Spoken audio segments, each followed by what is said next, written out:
Ladies and gentlemen, Vince here. I am putting some brand new reward apps to the test. Only worth the time? Let's find out together. First up, we have an app called FateDrill. And this is what it looks like when you first launch it up. At the top of the screen, we have our gem-based currency, 3-hour timer, and supposed PayPal currency. Underneath that, we have our in-game currency of virtual cash, and a little prize wheel that fills up the more progress you make on the game. Now, in the middle of the screen, of course, you have your drill and little floating virtual cash that you can click on. That is, of course, going to prompt you to watch advertisements, and that's what the whole app's built on, in my opinion. All you literally need to do on this app is tap the screen to get that drill going, and the more you dig down, obviously the more virtual currency that you can actually generate. Again, it's really not too hard of an app to understand, everyone, okay? Little prize wheels will appear as well randomly, and if you're lucky enough, you can actually activate like the mega drill here that will smash through all available tiles. The only thing is though, everyone, you're gonna get constant advertisement prompts every single 30 seconds or so get ready for that. Again, if you watched this channel before, you're probably used to these type of 3-hour apps now. They're everywhere, all over the Play Store. Even if you don't want to watch an advertisement prompt, by the way, and you say only cash, for instance, instead of get all, it's gonna play an ad either way, so you might as well just do the main one. A very frustrating element to these 3-hour apps, by the way. Something I will say though is that the graphics are actually quite nice, so that is one big benefit going for it, and the simplicity is also a good benefit. Now, with that virtual cash though, in the bottom left corner of the screen, you can actually convert that cash into gems. So that's another way that you can actually get those extra gems, everyone. But again, in my opinion, all that matters is the amount of advertisements watched. So that's really all there is to show everyone. Let me just break down how my test went. So I started off with 2 hours and 11 seconds on the timer. Played for around 1 hour straight and generated 2,268 of the gems. And surprisingly enough, that converted into 16 cents worth of USD currency, which was actually on the higher end for these style of apps. And I am happy to say, everyone, that I did withdraw that 16 cents worth of USD currency, and it did arrive straight away to my PayPal account, at least in my experience here in Australia. So that was very nice to see. So everyone, nothing groundbreaking by any means, but at least now you know about it. That's my review on FateDrill. Let's move on to the next app. Next up, we have an app called Bitcoin Shredder, and this is what it looks like when you launch it up. Top of the screen, we have our in-game currency of coins, our Satoshi, and of course, our item that we're going to be throwing into the shredder. And who can forget the shredder itself? All you do is pick up the item that you want to shred, move it over to the shredder, and drop it. It is that simple, everyone. That is all the game literally is. Every time you shred something, obviously you get the coins. In fact, here's a big bonus coin right now that I can shred, so this will be pretty satisfying. There we go. And now we get our first ad prompt. And in my opinion, just like the rest of all these little play to earn style of games, this is how you actually make the revenue, okay? We can get 3 times the in-game coins if we watch the ad, or we can miss out, but who's gonna miss out on that? So with the in-game coins, everyone, there's a shop where you can go through and either upgrade or purchase new items to shred. Very straightforward system. I'm sure you're all going to understand it pretty quickly.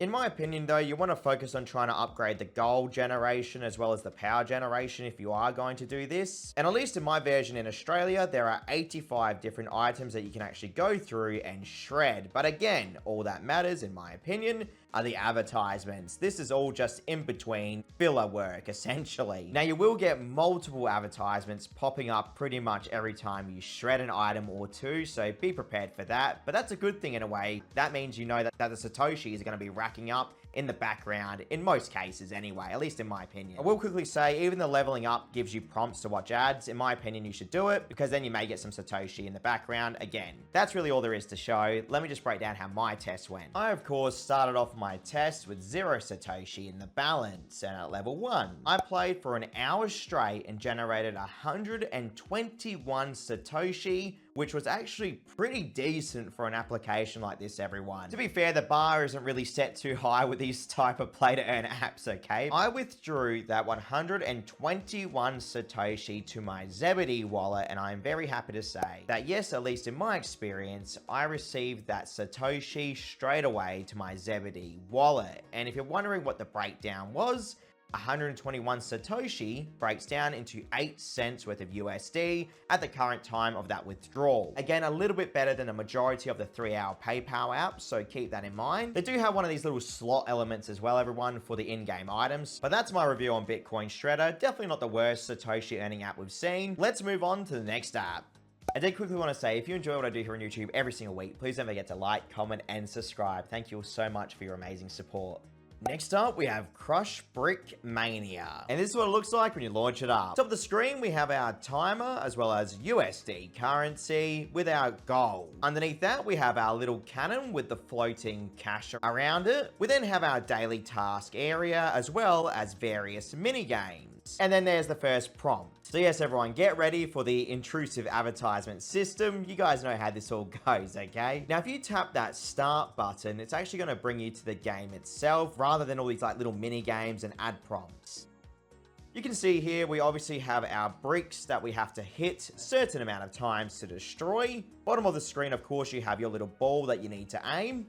And there's another ad prompt. The game itself is pretty straightforward, everyone. Simply smash the bricks, watch the advertisements, and generate that virtual currency. Now, you will get these little chests. That's just another way to try and multiply that virtual currency by, of course, watching an advertisement, okay? So, various ways to watch the ads. There's another one. Now, look, I say it every time, okay? I feel like if they just reduced the amount of intrusive ads but gave more ad choices, aka like bonus items, etc. in the game, it would make these apps a lot more fun, all right? That's just my personal opinion anyway. So looking at the actual task section on the app will give you all the various ways that you can watch advertisements to get these type of gems. So again, if you don't want to play the game, you just go to the task area and they'll give you like endless ways to watch these ads, okay, in return for those gems. So keep that in mind. There's another ad prompt. I think one of the easiest ways is literally just by popping the bubbles with the virtual cash in it. And you guys have seen these type of mini games before, so I'm not going to waste your time. Let me just break down how my test went for you all today. I played for around 30 minutes straight and generated 10,409 of that virtual currency. And at the end of that timer, that converted into 3 cents worth of USD. I then started my next test off with 1 hour and 37 minutes on the timer, and played for roughly 20 minutes or so,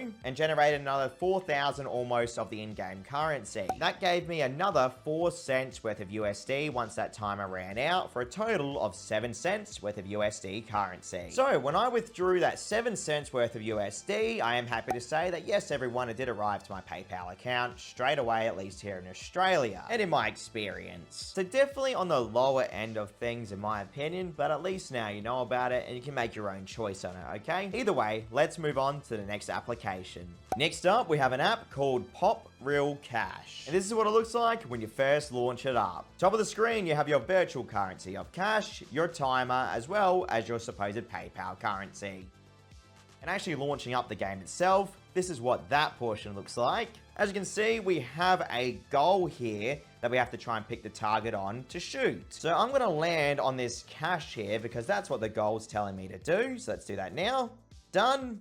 Then it goes into the hoop and generates a bubble with the virtual cash in it. But then you get pop-ups anyway. So no matter what, you're going to be seeing ads, okay? But again, you guys know that's usually a good sign. It means some sort of revenue is happening in the background in most cases, in my opinion. So you can turn on the auto button, and this does make things a lot more easier, to be fair. But you will still need to pop the bubbles to get the virtual cash. So keep that in mind, okay? Randomly, you will get the lucky spin feature appear as well. And there's another pop-up. Now, this is, of course, the same situation. You spin the wheel, land either on the virtual currency or the gems. Let's see what we land on right now. You ready, everyone? Here we go. Hopefully something decent. And 100 gems. So that's really all there is to the application. Again, not going to waste your time. Very straightforward concept. The auto mode is a good benefit in my opinion. They do have a rewards area where you can find a mini game and various ways to watch the ads in return for that virtual currency. So if you don't want to play the game, you can just do that instead. So now breaking down my own test for you all, I of course started off with 2 hours on the timer, played for around 45 minutes straight and generated 15,000 of that virtual currency. And that only converted into 5 cents worth of USD, which was definitely on the lower end and actually quite disappointing. I am happy to say though, I did withdraw that 5 cents worth of USD and it did arrive to my PayPal account straight away, at least in my experience here in Australia. Again, it goes back to the point though, just because something can come through, that does not always mean it's worth the time and effort. In my review of FateDrill Cash, it's just not worth that time and effort right now, at least in my country. Either way, now you know about it, you can do whatever you want with that information, okay? Check out my channel for almost 1,000 reviews. Catch you all next time.